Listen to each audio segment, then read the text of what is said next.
Halo, selamat datang di Bicara Bandar episode yang keempat, season yang ketiga bersama saya Arga dari Creative Trader. Pada podcast kali ini saya akan membahas hal-hal yang sedang hot di market selama 1,5 minggu terakhir.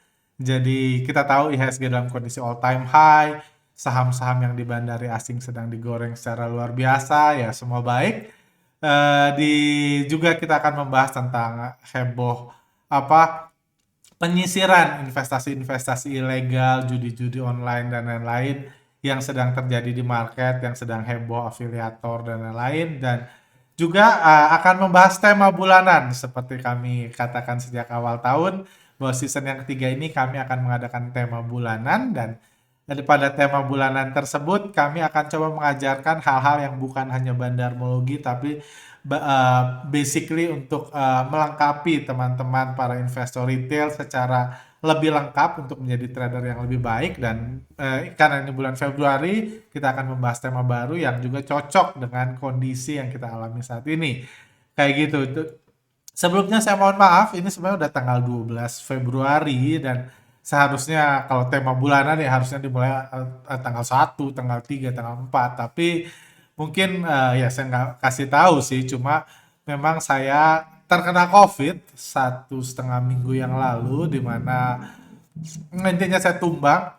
Terlepas dari apa kata orang tentang Omikron, tidak berbahaya, tapi intinya sejak 1,5 minggu yang lalu saya tumbang, sempat masuk rumah sakit walaupun pulang lagi. Dan ya puji Tuhan, nah, saya pribadi sekarang sebenarnya hari ini pun saya sebenarnya masih dalam status isoman, cuma karena di hari Sabtu nggak ada yang kerja di kantor, dan 2 hari terakhir saya sudah mulai fresh, dan saya pikir ya udahlah, nggak bisa ngapa-ngapain juga, harus istirahat juga, jadi saya memutuskan untuk membuat podcast ini. Dan abis ini kantor ini kayaknya harus di ini disterilisasi, coba it's okay kayak gitu. Dan ya itu sih update dari saya. Jadi memang di tengah saya sudah baik, walaupun ya, CT saya terakhir PCR masih 17, tapi overall saya udah baik. Dan sekarang istri saya yang sedang recover karena dia juga kena karena ngurus saya di dalam proses saya recovery seperti itu. Oke, langsung aja kita mulai pembahasannya tentang ini. Mari kita mulai. Kebebasan bandar dan hukum tertinggi, kita mungkin bisa nggak suka, cuma ya kita nggak punya suara apa-apa karena memang bursa ini sepenuhnya dikendalikan oleh bandar. Oke, langsung ya. Jadi ya ini yang kita ini sekarang, saya juga yakin pasti ada satu dua, saya harap nggak banyak, tapi yang terkena COVID saya ikut doakan supaya cepat sembuh, kita sama-sama recover dan bisa ini bisa beraktivitas lagi secara normal. Jadi ini, dan ya 1,5 minggu terakhir yang heboh ada berita dari Dex Channel, misalnya ada Binomo, OktaFX, Olimtrade dan lain-lain yang intinya digusur lah ya, digusur, dilarang, di ini saya nggak tahu kenapa sebelumnya boleh, kenapa sekarang enggak, cuma itu udah urusan orang lain juga kayak gitu. Cuma ya intinya itu.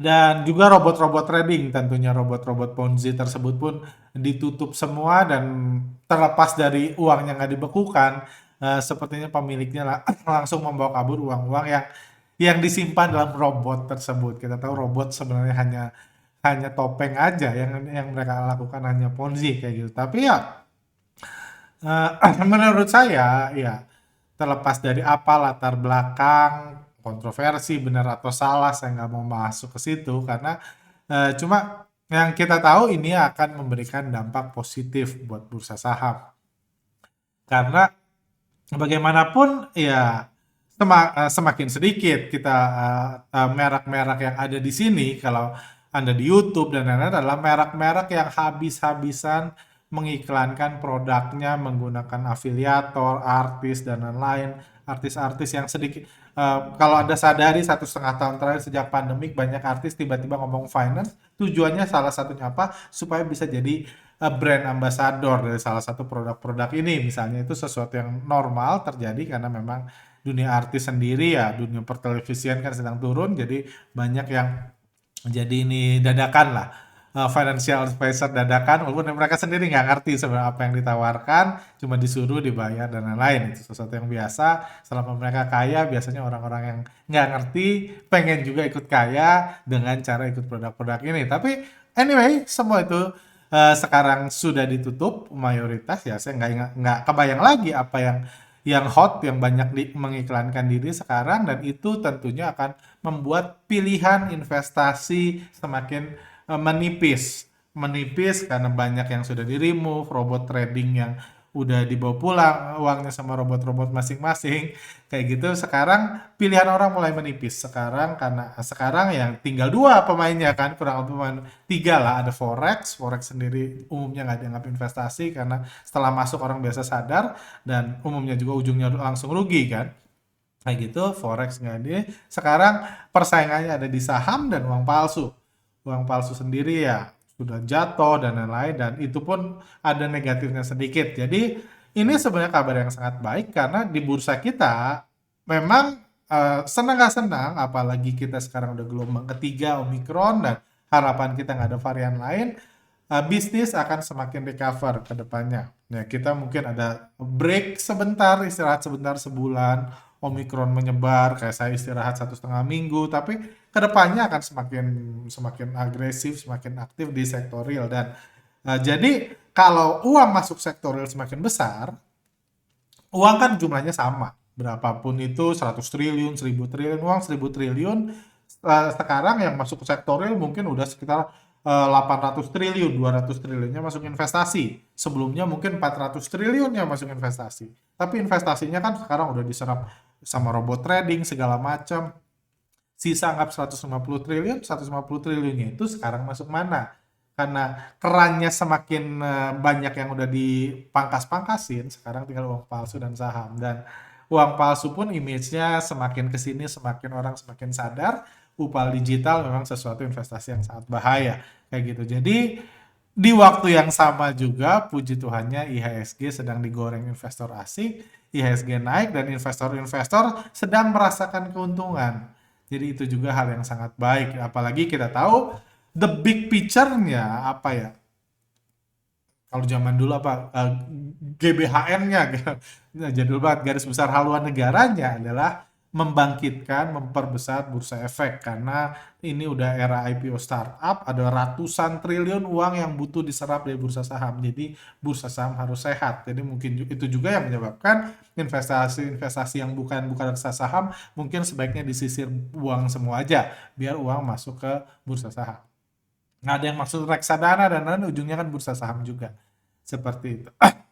Jadi itu sesuatu perkembangan yang menarik yang terjadi, dan IHSG pun puji Tuhan digoreng luar biasa. Ini salah satu berkat yang saya ini karena eh, saya jarang sakit sih, memang saya jarang sakit, saya jarang sampai masuk rumah sakit. Cuman eh, di kejadian saya pernah sakit waktu itu saya harus ngerasa hal pertama yang ini ketika saya mulai sadar, mulai ini waktu itu saya kena DB, saya langsung bilang jual semua saham saya yang posisi floating lah istilah saya, bukan posisi jangka panjang, bukan untung puluhan, yang udah untung puluhan persen yang masih bisa bergerak, saya langsung jual semua karena saya ngerasa saya nggak punya cukup otak untuk berpikir, untuk fresh, untuk mempertimbangkan apa yang harus saya lakukan, untuk menganalisa dan lain-lain. Tapi puji Tuhan di masa kali ini ketika saya sakit, pertama ada kebijakan penutupan mata investor retail yang membuat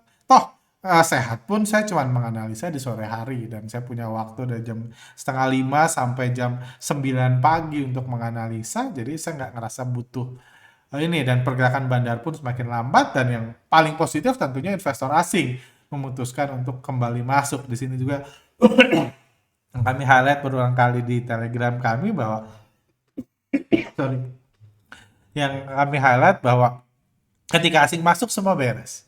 Gitu, banyak kecap-kecap yang dibahas seperti ekonomi dan lain-lain. Kalau kalau lagi dibanting kan katanya Omikron berbahaya penyebarannya dan lain-lain, ekonomi sektor real bakal ada PPKM dan lain-lain, kecap-kecap seperti itu yang sebenarnya nggak ada relevansinya sama sekali. Cuma ketika asing ngebanting semua itu seakan-akan penting gitu. Investor retail diedukasi untuk penting. Tapi kalau asing sudah masuk seperti sekarang, seperti 6-7 hari terakhir ini investor asing masuk sekitar 6 triliun kayak gitu, nggak ada hal tersebut yang penting. Ekonomi nggak penting, politik nggak penting, kesehatan sosial semuanya nggak penting kalau asing masuk. Itulah realita di bursa.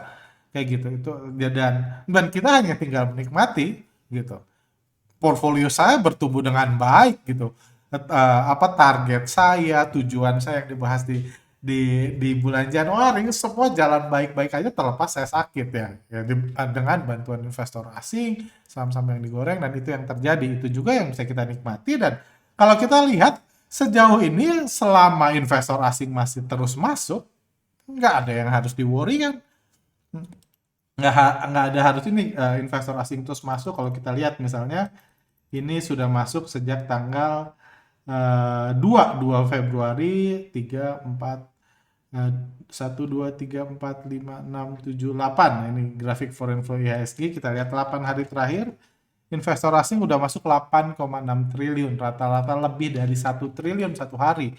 Jadi ini sangat baik dan selama investor asing mau masuk, mau IHSG hitam, mau IHSG merah itu sesuatu yang sangat positif.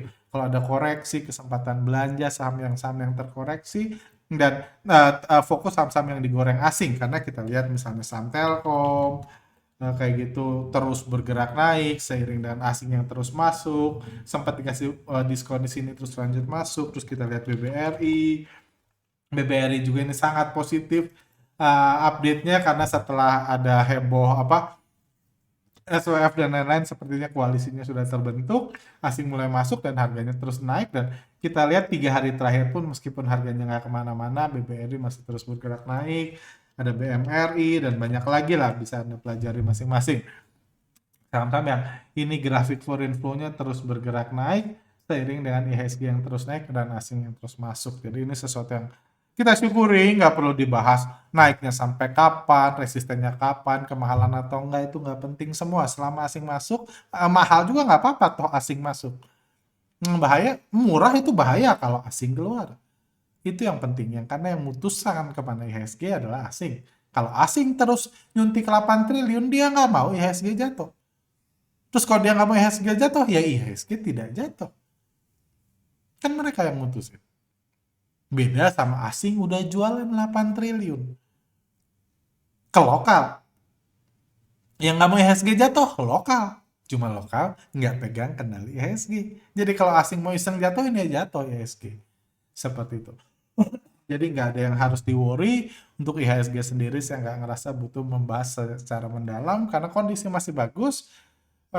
Kita juga nggak bisa kemana-mana mungkin bagi yang nggak terserang Omikron dan kita bisa fokus trading, menikmati kondisi dan rezeki yang sedang disebar oleh asing ke bursa kita. Seperti itu juga. Dari pesaing IHSG, uang palsu, upal digital, cryptocurrency juga sedang terkena ini karena sekarang apa ya penyebaran orang-orang kaya, influencer, artis-artis itu sudah menyadari bahwa salah satu cara untuk mendapatkan kekayaan, memanfaatkan popularitas dan dalam tanda kutip rendahnya pemahaman tentang cryptocurrency atau upal digital itu adalah dengan mereka menggunakan popularitasnya untuk membuat upal versi mereka dijual ke follower-followernya yang percaya dengan pakar-pakar investasi, afiliator dan lain-lain. Uang suguhannya diserap, mereka kasih upal dan harganya hancur. Dan ngetren seperti itu kemungkinan akan terus berlangsung karena yang saya dengar sekarang memang sudah ke kalangan bawah gitu. Jadi selama ini kan upal itu hanya dipakai buat menipu kalangan menengah ke atas. Sekarang menengah ke bawah pun mulai diserap uangnya oleh terutama influencer-influencer atau artis-artis yang memang punya daya jangkau yang luas.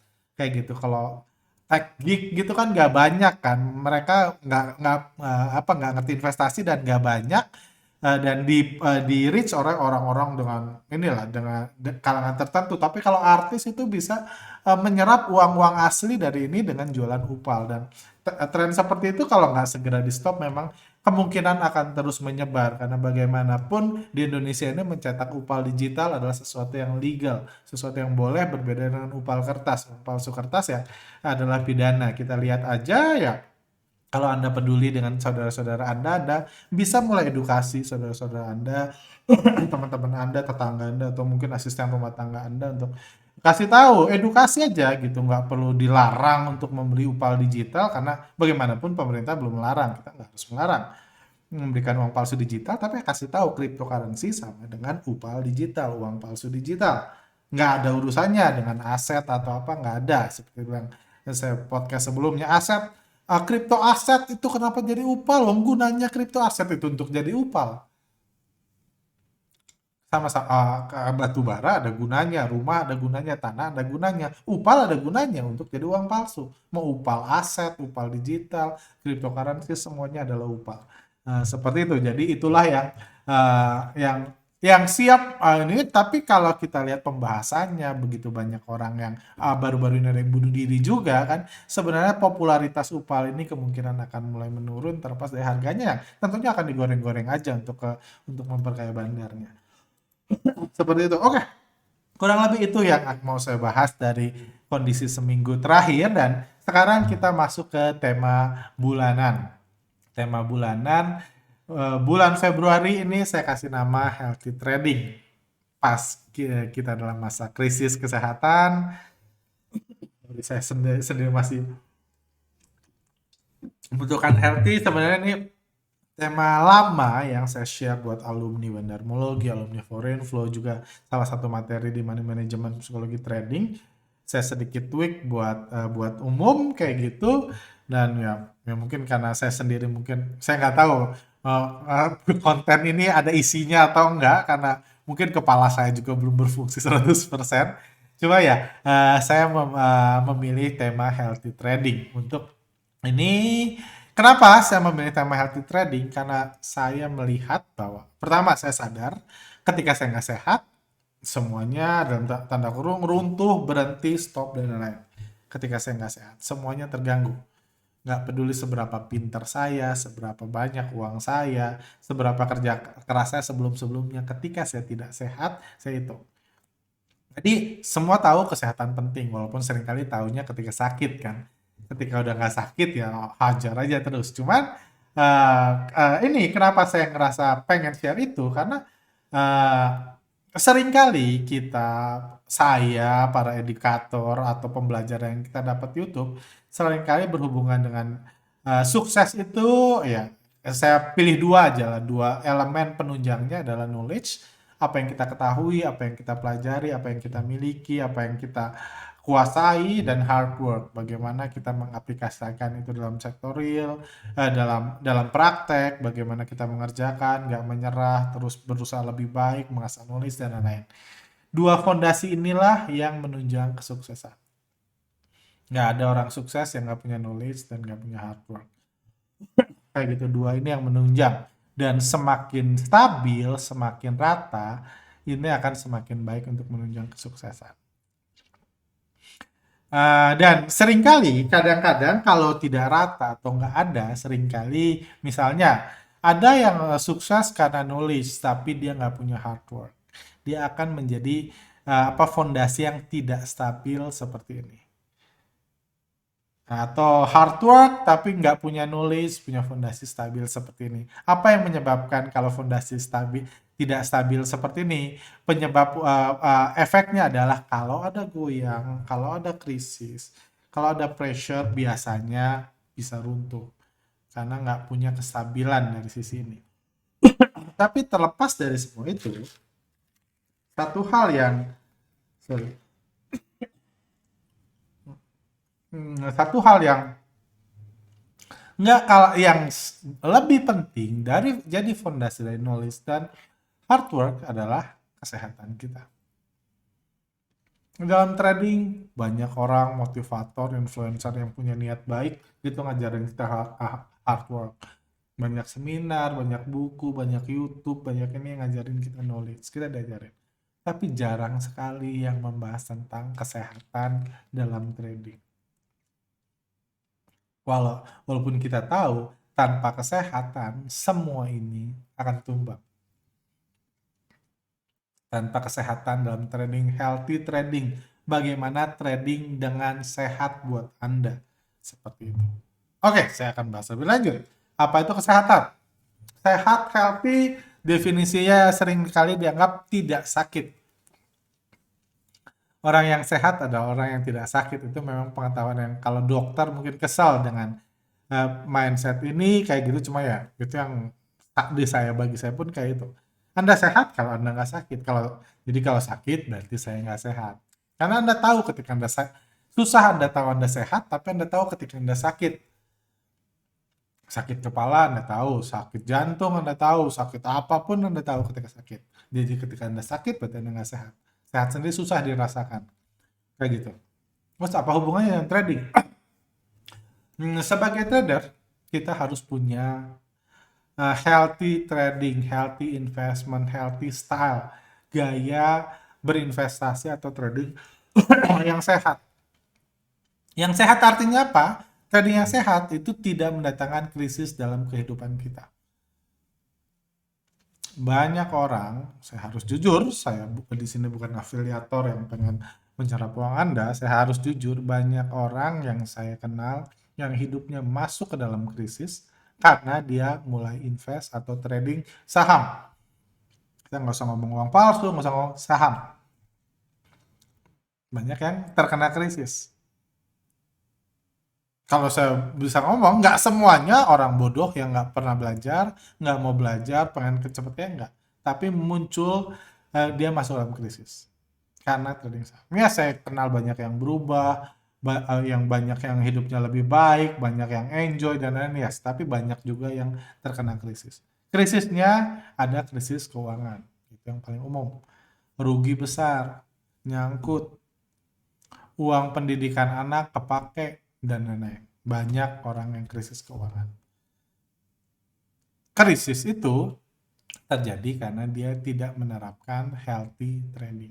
Saya nggak ngomong rugi itu krisis keuangan.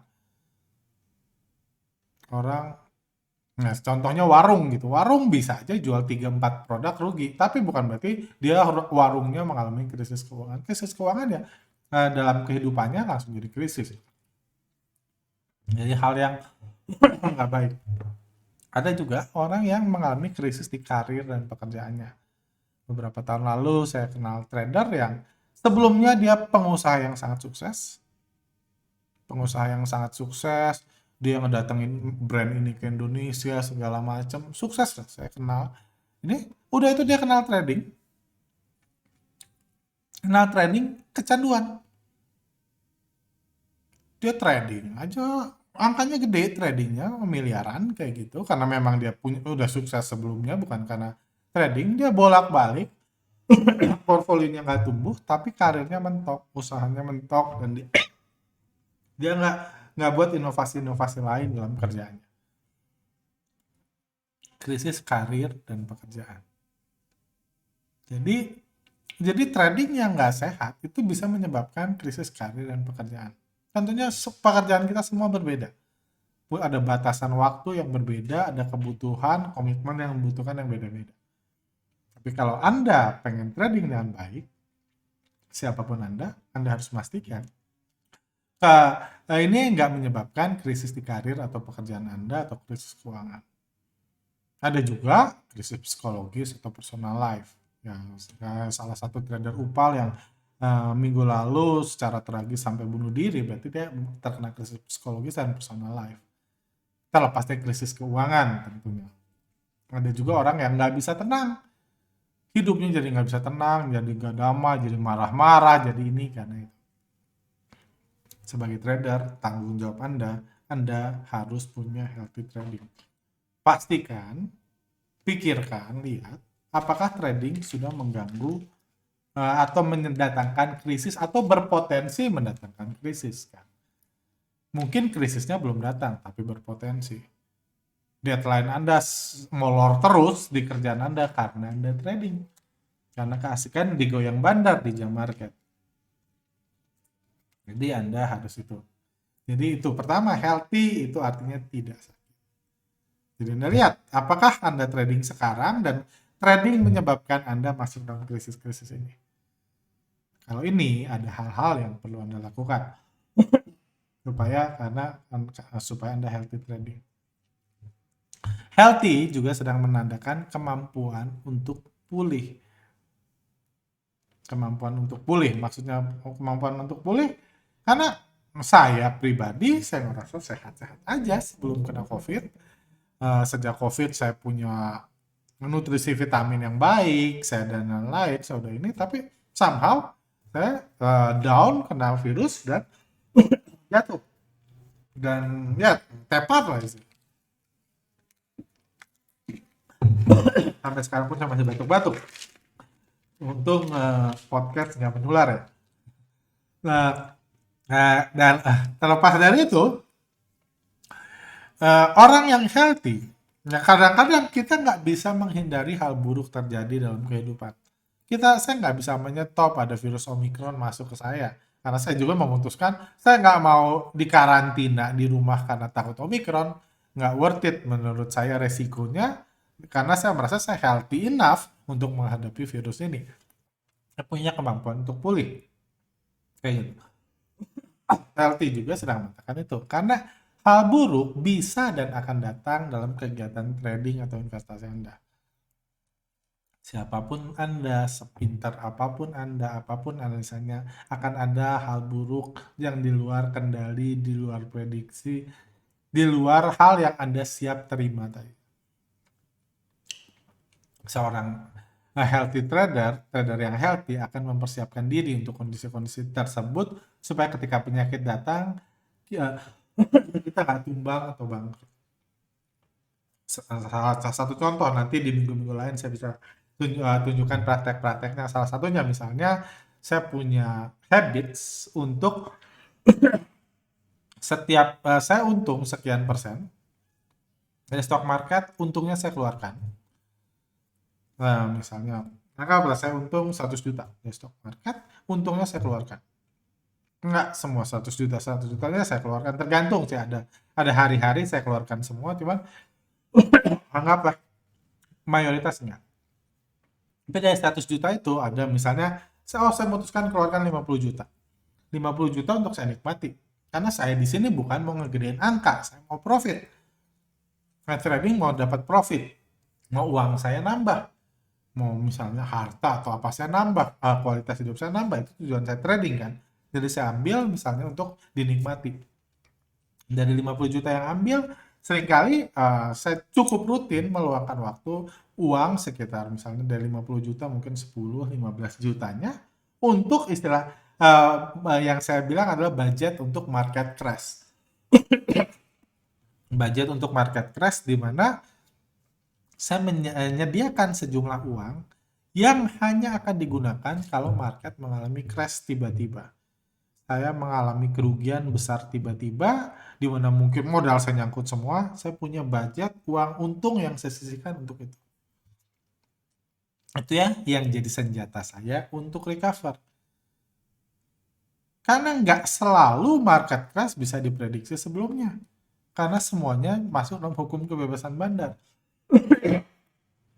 Tiba-tiba, kalau Anda tahu pas pandemik 2018, awal penyebaran COVID-19 di seluruh dunia, ya bursa Amerika terus bergerak naik terus buat all time high. Ketika mulai menyebar, orang mulai panik, berita itu tiba-tiba aja hancur, tiba-tiba terbang lagi.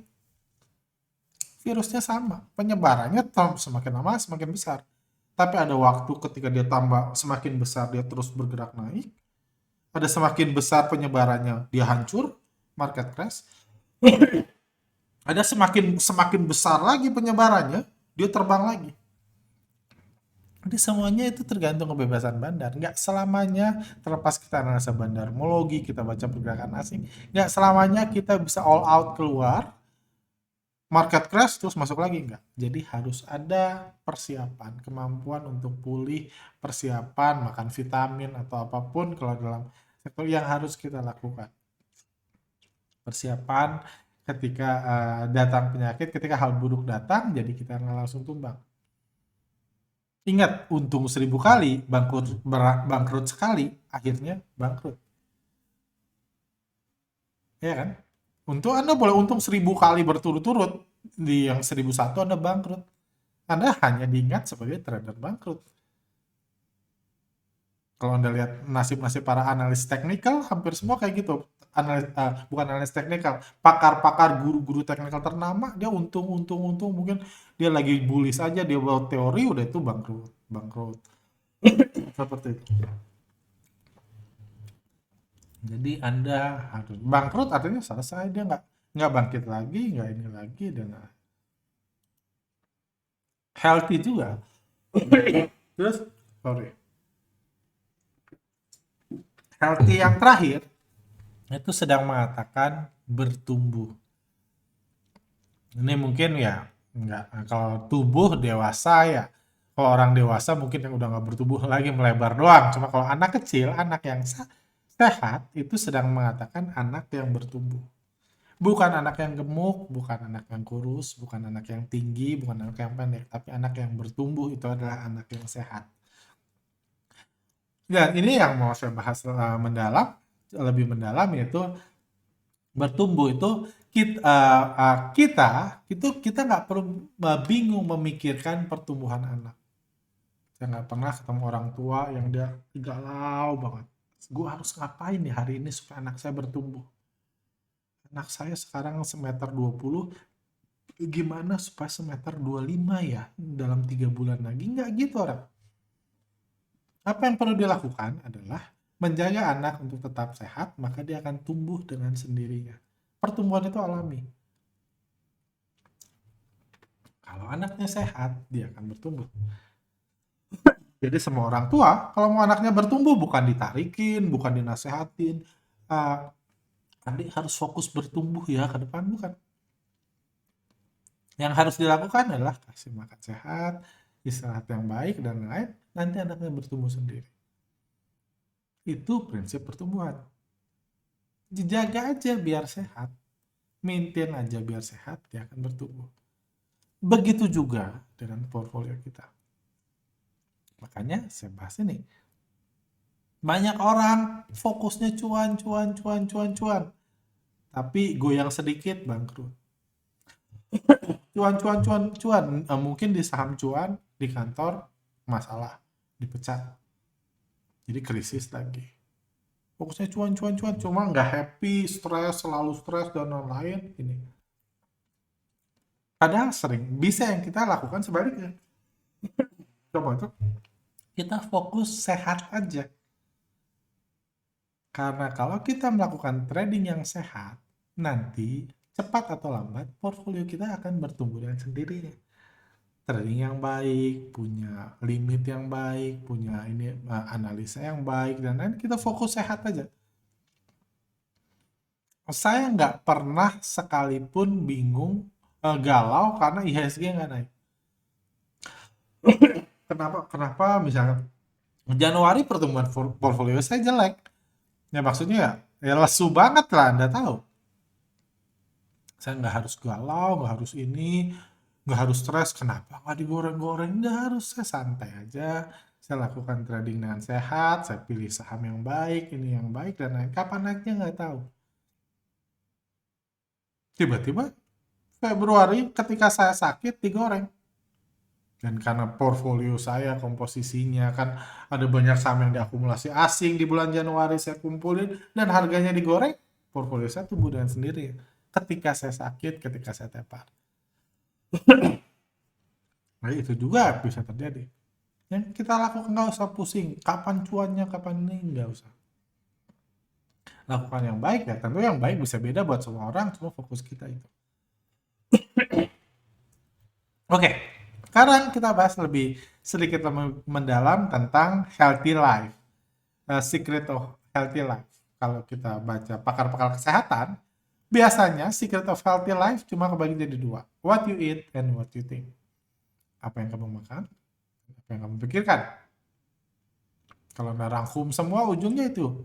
Kalau Anda mau punya kebiasaan hidup sehat, Anda mau bisa punya kemampuan untuk recover ketika sakit, dan lain-lain, nggak cepat sakit, dan lain-lain, Anda harus mempedulikan what you eat and what you think. Hari ini saya akan membahas what you eat. Pertama, prinsip kesehatan, makanan sehat. Makanan yang sehat bisa berbeda untuk setiap orang. Ada orang bagus makan daging merah, ada yang tidak bisa makan daging merah. Ada yang menganggap seafood itu sehat, ada yang alergi seafood. Jadi makanan sehat itu bisa berbeda untuk setiap orang. Terus prinsip lain, semakin berumur kita harus semakin wise dalam memilih makanan. Ada juga beda umur, beda ini. Di umur 20-an, belasan, 30-an, 40-an, 50-an, makanannya udah beda semua. Nah, tubuhnya berbeda. Apa yang kita makan juga disesuaikan dengan kegiatan sehari-hari kita. Nah, saya yang kerjanya trader, edukator, dan lain-lain beda sama misalnya makan nasinya beda sama kuli bangunan misalnya. Umurnya boleh sama, cuma makannya harus beda. Kayak gitu. Nggak bisa makan nasi goreng Portugal gitu, porsi tukang gali, kayak gitu nggak bisa kan. Karena ya saya akan bengkak, saya akan gemuk banget dan lain-lain kalau makan seperti itu, walaupun umurnya sama. Dan terakhir, apapun makanannya, kalau kita makan dalam jumlah terlalu besar, bisa berdampak buruk untuk kesehatan kita. Jangan makan terlalu banyak. Apapun, sesuka apapun, jangan terlalu banyak. Oke, saya bahas apa hubungannya dengan saham. Makanan sehat itu berbeda untuk setiap orang. Jadi, terus gimana memilih makanan sehat dalam trading, untuk healthy trading? Jadi, intinya pemilihan saham adalah salah satu kunci dalam mencapai healthy trading. Milih saham bukan hanya kunci untuk untung, tapi untuk healthy trading. Oke, jadi kan milih makanan. Kalau kita mau sehat, kita harus memilih makanan. Begitu juga dengan pilih saham. Kalau kita mau punya healthy trading, kita nggak mau krisis, kita harus punya kemampuan memilih saham yang sesuai sama kita. Dan pemilihan saham yang sehat itu tidak seharusnya hanya berdasarkan potensi profit. Sama seperti tidak memilih makanan sehat hanya berdasarkan rasanya aja. Jadi kita harus punya pertimbangan lebih luas untuk memilih saham, memilih makanan, memilih komposisi saham. Supaya kita punya healthy trading. Jadi, memilih saham yang baik bukan hanya cari ini ada 20 saham kira-kira mana yang bakal arah besok. Bukan gitu cara milih saham yang sehat. Bukan kayak gitu, cari pilih saham. Wah, ini potensinya kayak gini, resikonya kayak ini dan lain. Jadi kita bahas lebih dalam. Jadi, memilih saham yang sehat itu, ya saham yang sehat adalah yang memberikan keuntungan buat Anda. Perusahaannya busuk, perusahaan yang nggak ada, rencana digital, blue chip, lain-lain bisa beda-beda. Makanan juga beda-beda, rasanya beda-beda yang ditawarkan. Tapi Anda harus pikirkan kesehatan Anda. Seberapa siap Anda makan misalnya saham-saham yang busuk. Seberapa banyak Anda bisa makan saham busuk, itu pertimbangan. Healthy trading adalah memilih makanan, setiap orang beda. Pemilihan saham juga harus berdasarkan kualitas saham, karakter bandar, dan yang mengatur pergerakan harga itu harus dipertimbangkan. Banyak investor, banyak kenalan saya yang trading, saya bilang menurut saya kalau Anda lebih cocok trading aja yang di bandarin asing. Langsung jelas. Makanan buat lu yang cocok adalah makanan yang di bandarin asing, yang dimasak sama asing, yang produknya asing, apapun lah itu. Kayak gitu. Jadi ingat, memilih saham yang sehat bukan hanya berdasarkan mana yang untungnya paling besar, paling ini. Anda bisa lihat kok, kayak gitu. Anda bisa 3 kali beli saham ARA. Tapi mungkin portfolio Anda dalam 2 bulan malah turun, padahal 3 kali Anda dapat saham ARA. Berarti Anda udah fokus cari saham yang auto reject atas, tapi portfolio masih menurun. Sementara kalau Anda mikir, kalau saya beliin BRI, udah naik portfolio saya. Berarti ada adjustment yang Anda harus lakukan. Misalnya. Lanjut. Juga pemilihan makanan harus berdasarkan usia. Semakin berumur, mengacu pada sorry, sakitan saya.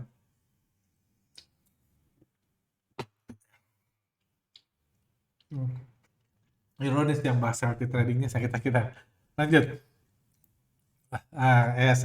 Efek dari COVID saya batuk cukup parah. Pemilihan makanan berdasarkan usia. Semakin berumur bisa mengacu pada beberapa faktor. Jadi seperti pertama, pemilihan makanan bukan hanya based on profit, based on rasa, juga harus kita lihat umur berapa kita. Umur berapa itu sedang mengatakan misalnya jumlah modal yang digunakan. Orang dengan trading 10 juta, 5 juta, 50 juta sama 50 miliar, gaya tradingnya harus beda, pemilihan sahamnya harus beda. Orang nggak sembarangan kalau dia mau jadi retail nyopet kalau modalnya 50M. Dia harus mikir bisa masuk berapa di saham ini biar bandarnya nggak marah. Karena ingat retail fungsinya kalau dia mau untung dia nyopet dari bandar. Kalau nyopetnya 20M itu bukan nyopet. Nggak ada copet yang nyopet 20M. Itu rampok namanya. Dan rampok, kalau Anda rampok, Anda harus mikir, Anda harus kuat-kuatan, kuat. Nggak gua ngerampok. Karena rampok sedang menunjukkan kekuatan. Kalau Anda nggak kuat, Anda dihajar. Jadi, jumlah modal yang digunakan itu juga mengadjust tentang saham yang sehat, yang bagus Anda makan atau tidak. Kayak gitu. Juga umur. Saya kalau nasehatin mahasiswa, saya bilang, apa aja boleh lu makan. Oh, trading. Fokus lu bukan cari untung, cari pengalaman. Jangan nanti lu pas pensiun baru penasaran ini gitu. Baru penasaran saham-saham busuk baru penasaran pas pensiun. Nanti kalau pensiun itu udah nggak boleh jatuh, nggak boleh ini. Kalau mahasiswa bangkrut juga nggak apa-apa kan. Jadi beda ininya, beda season kehidupan, beda juga yang sehat atau enggak. Mahasiswa coba semua, rasakan semua, cari yang cocok buat Anda, cari yang sehat buat Anda, makan semua.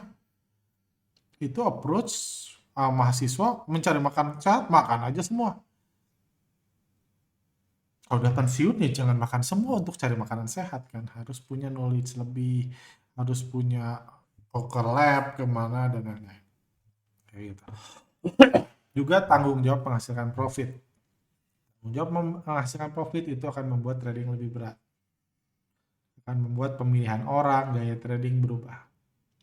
Kayak gitu karakter dan kemampuan mengambil risiko dan usia dan lain-lain.